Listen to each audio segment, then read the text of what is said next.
आज हम लोग अपने गांव की नदी में बैठे हुए हैं और यहाँ पे एक आवाज़ आपको सुनाई दी रही होगी, थोड़ा सा सुनिए। सुनाई दी होगी। हाँ। ये बैकग्राउंड म्यूजिक प्रकृति का कितना प्रो लेवल है। हाँ हाँ। एक अपील अपडेट करने से मैं बात कर रहा हूँ कि यहाँ बहुत सारे पेड़ हम लोग देखते हैं कि हमारे कम से कम यहाँ पे बहुत सारे पेड़ थे, उसमें कम से कम 25 से 30 पेड़ सूख चुके हैं। हाँ। एक जगह 7 पेड़ थे, 7 पेड़ में सिर्फ एक बचा हुआ है। ये हुआ है निरंतर 10 साल के अंदर। 10 साल के अंदर। जबकि उसी के 10 साल के पहले देखो कितने ज्यादा पेड़ तैयार किए थे। हाँ बिल्कुल। कितने तैयार किए गए थे पूर्वज। बहुत मामलों में, कई मामलों में बहुत सही थे हम लोगों से। हाँ बिल्कुल। हम लोगों को उनको देखकर तो और सही होना चाहिए था। ये भूल कहाँ हो रही है। हाँ। वास्तव में भूल हम जब अपनी जिंदगी में ही खो गए हैं। सिर्फ हमें लगता है कि मैं और हमारा परिवार ही ये पूरा समाज और ये पूरा देश है, ये धारणा हमारे दिमाग में आ गई है। उसके अलावा भी एक दुनिया है, जिस दुनिया में खूबसूरत रस बह रहा है, अमृत की धार बह रही है, जिंदगी बह रही है, प्रकृति बह रही है। हम परिवार को तो जी ही रहे हैं सभी लोग। बिल्कुल। अब उससे भी ज्यादा आपको दुनिया में मानवीय मूल्यों को पाना है, प्रेम को पाना है। उसके लिए सीधी सी बात है, एक तरीका बदलना होगा अपनी जिंदगी का। सिर्फ दिनचर्या के कामों को करने के तरीके। आप लोग भी आते होंगे यहाँ नदी में, कुछ लोग, बहुत सारे लोग हैं सिर्फ आम तोड़ते हैं और आम तोड़कर के चले जाते हैं। अपना लाभ प्रकृति से उन्होंने प्राप्त किया। यस। और लाभ प्राप्त करने के बाद वो सीधे रिटर्न हो जाते हैं। रिटर्न हो जाते हैं बिल्कुल। यस। थोड़ा रोकिएगा। तो आपसे हम बात कर रहे हैं ना, जिंदगी में आपके तरीके बदलने से बेहतरीन कैसे हो जाएंगे आप। और ये प्रकृति में कितना सुकून है। इन पैरों की आहट में जो एक सरसराहट आवाज आ रही है, ये देखिए। हम यहाँ पे चल रहे हैं और चलते हुए अपने पैरों की आहट को सुन रहे हैं। यस बिल्कुल। इससे ध्यान की एक प्रथम सोपान का शुरुआत होता है यहाँ से।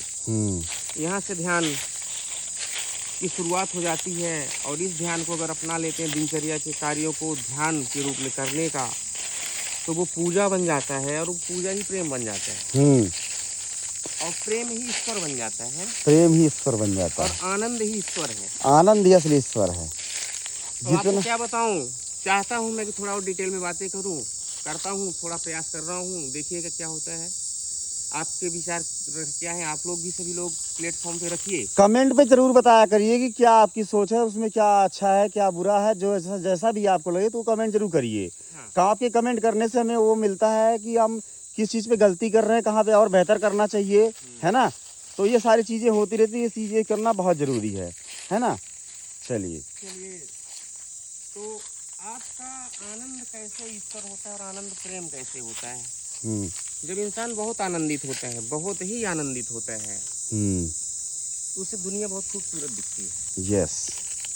और वो दुनिया इतनी खूबसूरत दिखती है कि लगता है कि अब ये पल हमारी जिंदगी में हमेशा बने रहे। जब इंसान बहुत प्रसन्न होता है तो प्रसन्नता वाले पल ये लगता है कि उसकी ड्यूरेशन एक लंबी हो, लंबी ड्यूरेशन हो। 5 मिनट का अगर आपके अंदर खुशी आई, 2 मिनट की आई, आधे घंटे की आई। कुछ लोग तो हैं कि जो 24 घंटे खुश हैं। हाँ बिल्कुल। 24 घंटे खुश है, वो ब्रह्म को पा गया, ओरिजिनल, जिसे आप ब्रह्म कहते हैं। लेकिन ब्रह्म क्या है, इसे हमें जान लेना बहुत जरूरी है। ब्रह्म ही ध्यान है, ब्रह्म ही ईश्वर है। जो ब्रह्म है ना, वही तो आपका प्रेम है। यस। और जब इन स्थितियों में आप होते हो, आनंद में, प्रेम में, ईश्वरत्व में खो जाना, बुद्धत्व में खो जाना, तो आप देखिए स्वर्ग जैसा महसूस करते हैं। वही स्वर्ग है और कुछ इसके अलावा नहीं है। और इसका रास्ता बहुत सरल है। सरल कैसे, आपको हमने बताया है ना। हम लोग चल रहे हैं और एक एक आहट को सुनिए, नहा रहे हैं तो एक पानी की बूंद को महसूस करिए, खाना खा रहे हैं तो एक निवाले को आप आनंद लीजिए, उसको चबा के खाइए, जमीन में बैठ के खाइए। जितना प्राकृतिक तरीके से अपनी दिनचर्या को हम जोड़ते जाएंगे, आप उतने ज्यादा ईश्वर और आनंद के करीब होते जाएंगे। यस। यही ईश्वर और आनंद है, इसके कुछ नहीं है। पौधे टूट गए। लोगों ने इस बात को तलाशा है, शायद उन लोगों ने भी यही बात बोली है। बिल्कुल। बहुत सारे हैं। असली रामायण क्या है, असली बाइबल क्या है, असली कुरान क्या है, असली क्रिश्चियनों की वो बुक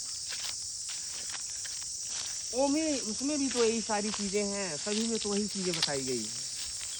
लेकिन क्या वो वास्तव में जो बताया गया, क्या उस रास्ते पे हमारा समाज या हम लोग क्या चल पा रहे हैं? नहीं, चलना सभी चाहते हैं, सबके अंदर आकांक्षा है, सबके अंदर इच्छा है, ये सब चाहते हैं, बेहतरीन तरीके से चाहते हैं और प्रयास भी कर रहे हैं। हर व्यक्ति जिंदगी में पूरी आपाधापी में लगा हुआ है कि हम खुश कैसे हों, ईश्वर को कैसे प्राप्त करें।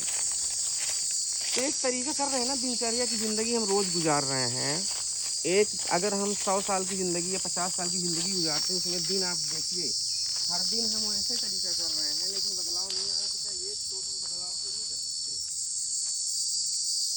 और जो आपके आसपास लोग हैं जो बदलाव करना चाहते हैं, जिनके अंदर बदलाव की दरकार है, वो सारे लोग देखिए कितना ज़्यादा प्रयास कर रहे हैं और उनका आपको साथ देना है। देखिए व्यवस्थाएं बहुत बिगड़ गई हैं, बहुत बिगड़ गई है हालात, और वो बिगड़ी हालात हर व्यक्ति को तबाह कर रही है, प्रकृति को नुकसान कर रही है, मानव मूल मर रहे हैं। आप दिन रात भौतिकवादी चीज़ों से आप समृद्ध होते जा रहे हैं। वो भौतिकवादी चीज़ों का उपभोग तभी आप कर सकते हैं जब आप आनंद में होंगे। आनंद, तभी उसका आनंद आएगा। में होंगे ना, तो जो आपके पास वो दौलत है, जो आपके पास वो सुविधाएं हैं, उसका आनंद प्रो लेवल का हो जाएगा। आपका इतना आनंद हो जाएगा और उस आपकी व्यवस्था से पूरा समाज आनंद लेगा, पूरा समाज उस चीज को देखेगा। आप लोग भी ये सारी चीजें करिए और आनंद की शुरुआत हो सकती है, मजा आएगा। ये सीन देखिए यहाँ पे गुंजानमय हो रही है।